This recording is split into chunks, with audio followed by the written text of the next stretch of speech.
प्रथमावनो गोजोननायखौ जासिहरग्रोबाय नोंसोर पर्टेल मिडियाफोर नोंथांमोननो बाथ्राया जाहैबाय दिनैहाय जोङो डिजिपि दलनिफ्राय मोनसे प्रेस मिट लादों जे जोङो थांनाय समफोराव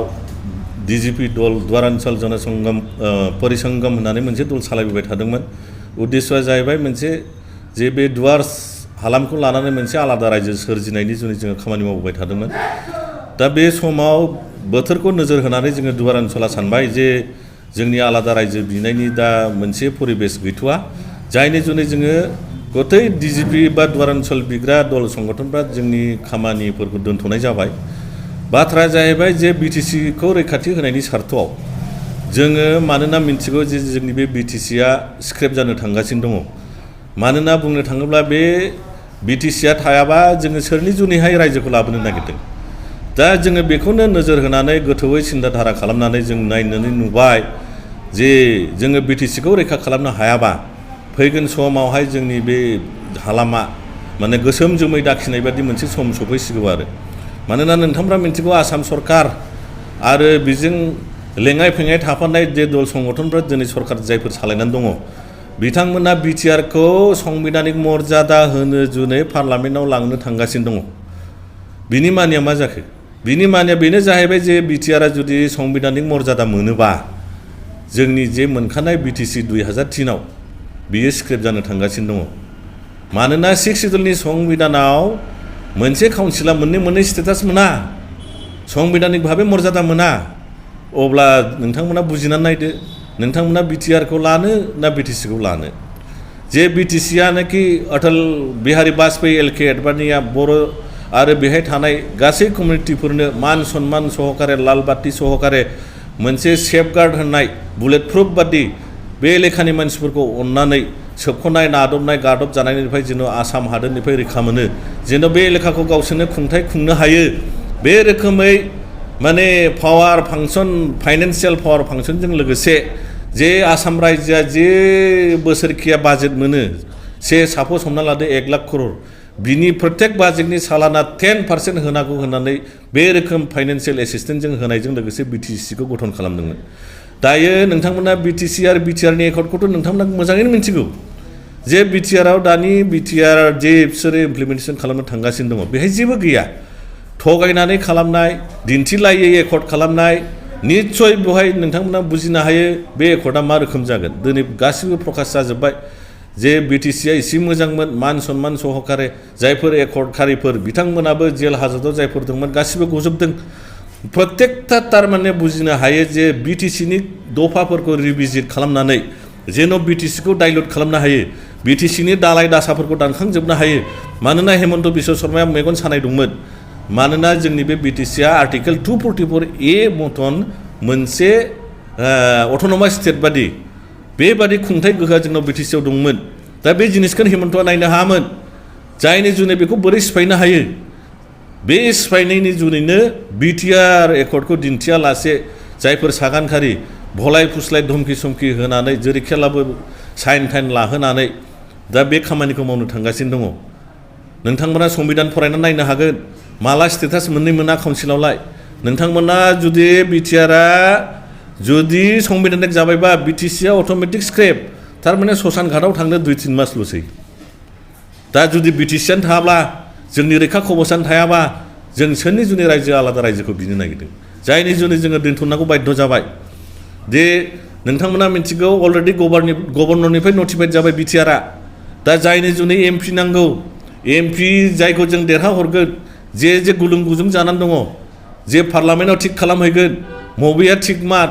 नाट बुलथुआ माखौ मारिनांगौ टाइट खालामनांगौ बिनि जुनै जोंहा प्रतिनिधिनि दरखार दङ जायनि जुनै जोङो बिपिएफ दलखौनो सायख'दों जे जेरैखियालाबो जोङो बिपिएफ दल सारा रावखौ नुहुराखिसै जे बे एलेखानि गतै जाति भाषाखौ दैदेनलांनो हानाय खुंथाय खुंलांनो हानाय गावनि गोहोजोंनो आसाम सरकारा हद सेन्ट्रेल फान्ड नाना रोखोम प्रजेक्ट प्रप'जाल गासै इस्टिमेट गासिबो जोंनो बिटिसिआनो मावनो हायोमोन साख्रि बाख्रिनिफ्राय लानानै डिपार्टमेन्ट लांफिननाय खामानिया जाजोब्बाय गासिबो अब्ला जोंनावलाय माथो दंबावो जेबोआनो गैला बुंनो थाङोब्ला नौनोगोर दुवार सालामाव नौनोगोर होननाय दंमोन सिखना जोहोलावा बे लेखाखौ सालायोमोन मा घटना जादों मिन्थिगौ नोंथांमोना गोथां जारिमिन बेफोरखौ बिजिरनानै नाय आहमफोर फैनायनि सिगांनो बे दुवार सालामखौहाय 12 जन सिप्टेन्स बिदा फंबायनि हावरिया मेच बिसोरो गासै मिलायनानै सालायलायोमोन जेब्लानाखि ब्रिटिशआ फैयो 1865 आव दुवार वार जायो बे जानाय समाव सिखोना जोहोलावा सानबाय जोङो बे हालामखौ जों जेरैखियाबो रैखाथि खालामथारनांगोन माखासेया थांबाय हावरिया मेचनि बंस'आ बिसु सिसुमोना फरेनारफोरजों ब्रिटिशफोरजों लोगो जाबाय थारमाने बे एलेखाया भुटाननि खबजाव थांदोंब्लाबो 1700 ख्रीष्टाब्दआव बे एलेखाखौ भुटाना डाइरेक्ट खुङामोन भुटान सुजारेन्टिनि गाहायाव त्रिबुटारि स्टेट होनोमोन बे त्रिबुटारि स्टेटनि दैदेनगिरि दलपति सेनापतिखौ होनोमोन चिफटेन्स बिथांमोनानो खुङोमोन बे खुंनाय एलेखाखौहाय लाखिनो जुनैहाय नोङो सिखोना जोहोलावा ब्रिटिशफोरजों नांदों दाना बे जुद्धआव मा जादों मिन्थिगौ बिदा फंबायसो नांनानै स्रां ब्रिटिशफ्रा सासेबो थैयाखै दा जोंनिबो सेम हेमन्त शर्मा जाहैबाय ब्रिटिशनि गभर्नर बियो हमना लादो जोंनि माखासे मानसिया जोङो हेमन्त बादि ब्रिटिश रुल खालामग्रा बादि प्रलबनखारि जे हेमन्त बिश्व शर्मा बिजों लोगो जानानै दङ दा दल मोनसेया दङ बिटिसिखौ जेरैखियाबो लाखिथारनांगौ मानोना बे एलेखाखौ जों खुंबोखानाय खुंथाय हायो जोङो मानो जोङो मालायनि गोहोजों जों बोरै खुंजानो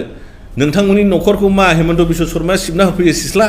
नोंथांनि फुख्रि नांगौ दैखर नांगौ माबा नांगौ जानाय लोंनाय बेखौ मा आसाम सरकारासो नायना होयो नामा नोंथांनि न'आव होआ जोंनि खुंथायजों जों खुंनो हायोब्ला जों बबे जायगायाव बान्दा कबि गायनांगौ खान्थाल बिफां गायनांगौ थाइजौ बिफां गायनांगौ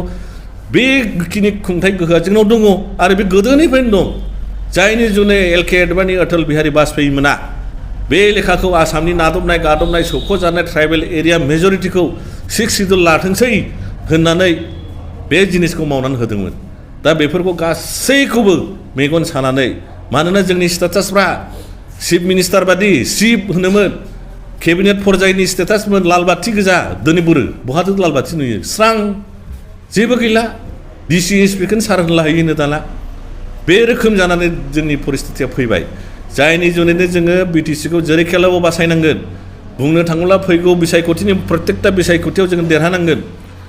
हाग्रामा सारखौ बिपिएफ दलखौ मानो लायाखै 17ता देरहाखांनायनि उनावबो मानोना हाग्रामा सारनि दलखौ लायोब्ला बिटिसिखौ स्क्रेप खालामनो हाया जायनि जुनै 17ता देरहाखांनायनि उनावबो बिसोरो बिपिएफजों एलायन्स थासेयावबो स्टेट सेन्ट्रेलाव नोंसोरजों एलायन्स गैया होननानै लाना खारलाबायनानै बिसोरो हाइजेक सरकार दा सलायनानै दङ